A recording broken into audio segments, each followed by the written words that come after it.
போயிட்டு இருக்கு. அதே போல ஒரு சினிமா பண்ணக்கூடிய ஒரு இயக்குனர் வச்சுக்கங்களேன், ஒரு படம் எடுக்கணும் அப்படின்னு நினைக்கிற ஒரு ஒரு ஒரு சினிமா ப்ரொடியூசர்கிட்ட அப்ரோச் பண்றாங்கன்னா, அந்த சினிமா ப்ரொடியூசர் என்ன பண்ணுவோம்னா, தன்னுடைய நேரத்தை அந்த செலவிடுறதுக்கு யாருமே இல்லைன்னு சொல்லிட்டு, இந்த மாதிரி இயக்குனரை கூப்பிட்டு கதை கேட்கறது. கதை கேட்கறது. ஏன்னா கூட இவங்க கூட டைம் ஸ்பெண்ட் பண்ண யாரும் ஆள் இல்ல. அதனால டைம் ஸ்பெண்ட் பண்றதுக்கு ஒரு சினிமா கதை கேட்கறது. அப்புறம் வந்து ஒரு சாப்பிட போகும்போது கதை சொல்ல வச்சுட்டு சாப்பிடுறது. அதுக்கப்புறம் ஏன்னா லாங் போகணும்னா டேரக்டரை கூப்பிட்டு கார்ல வச்சுக்கிட்டு கதை சொல்ல சொல்லிட்டு இது கார் ஓட்டிட்டு ஜாலியா போயிட்டு இருக்கிறது. இந்த மாதிரி தன்னுடைய அவங்க நேரத்தை ஃபுல்லாக விரயம் பண்ணி அவனை பயன்படுத்திக்கிறது. என்ன ஆசைவாதத்தை தூண்டுறது. ஏன்னா நான் உங்களுக்கு நான் பணம் போடுறேன், நீ டைரக்ட் பண்ணு, நம்ம சேர்ந்து படம் பண்ணலாம். அது மாதிரி ஆசைவார்த்தையை கூறி தன்னை ஏமாத்துறது. இந்த மாதிரி பல விஷயங்கள். ஏன்னா அங்கிருந்து எனக்கு பணம் வருது, இங்கிருந்து பணம் வருது, அவ்வால பணம் வருது, எந்த பணம் வருது, இப்படி பல பொழிகளை சொல்லி பலரை முட்டாளாக்குறது. இந்த மாதிரி ஆசை வார்த்தைகள் பல வகைகள் இருக்கு. அதே போல என்னன்னா வந்து இப்ப அரசியல் எடுத்துக்கங்களேன். தம்பி வாப்பா தம்பி, அடுத்த சீட்டு உனக்கு எம்எல்ஏ சீட்டு உனக்கு தான்.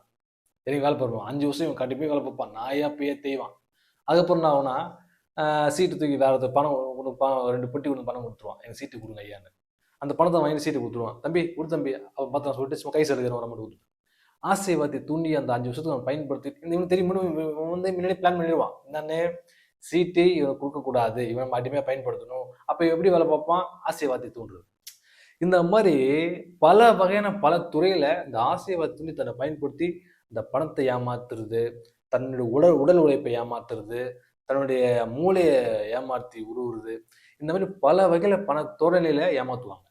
ஸோ ஆசை வார்த்தை தூண்டுறது. இது காரணம் என்ன? நம்ம பேராசை, நம்ம ஆசை. நம்ம ஆசை தான் நம்மளுடைய எல்லா துன்பங்களுக்கும் காரணம். காரணம் என்னன்னா நம்ம பேராசையில மாட்டிக்கிறோம். நம்ம இது நடந்துச்சுன்னா எப்படி இருக்கும்? சரி இந்த மாதிரி நம்ம கஷ்டப்பட்டு சம்பாதிக்கிறது இந்த மாதிரி ஈஸியாக போய் சம்பாதிச்சிடலாமா? அந்த மாதிரி பல விஷயங்கள் ஆசைகளில் போய் நம்ம மாட்டிக்கிறோம். அதனால நீங்க போதும் என்ற மனமே புண் செய்யும் படம் பெரியவங்க சொல்லியிருக்காங்க. அந்த வகையில இருதை வச்சு இன்னும் சந்தோஷமா வாழுங்க. நீங்க முயற்சி பண்ணுங்க. நீங்க தனிப்பட்ட முறையில் எதுவெல்லாம் இறங்கி செய்யுங்க.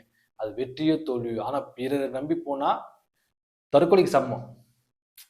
ஒருத்தரை டிபெண்ட் பண்ணி இருக்கிறதுன்றது பார்த்தீங்கன்னாக்கா ஒரு தற்கொலைக்கு சமம். யாரையும் இந்த உலகத்தை டிபெண்ட் பண்ணி இருக்காதீங்க. நீங்களா இருங்க. நீங்க உழைங்க. வெற்றியோ தோல்வியோ நீங்க மட்டும் போராடுங்க. யாரையும் நம்பாதீங்க. ஆசைகள் படாதீங்க, பேராசைப்படாதீங்க, படுங்க. ஆனா அந்த ஆசைப்படுற விதமா நீங்க இறங்கி அதுக்கு வேலை பாருங்க. இன்னொருத்தர் செய்வாங்கன்னு சொல்லி காத்திருக்க வேண்டாம். ஏன்னா அவர்கள் உங்களை பயன்படுத்திக் கொள்கிறார்கள். ஏன்னா செய்யறவங்க பேச மாட்டாங்க, சொல்ல மாட்டாங்க, கூப்பிட்டு செஞ்சுட்டு போயிட்டே இருப்பாங்க. அவங்க செய்யறதுக்கு இந்த டைம் தான் அவங்க செஞ்சுட்டு போயிடுவாங்க. செய்யறேன்னா அவன் ஏமாத்தலான்னு அர்த்தம்.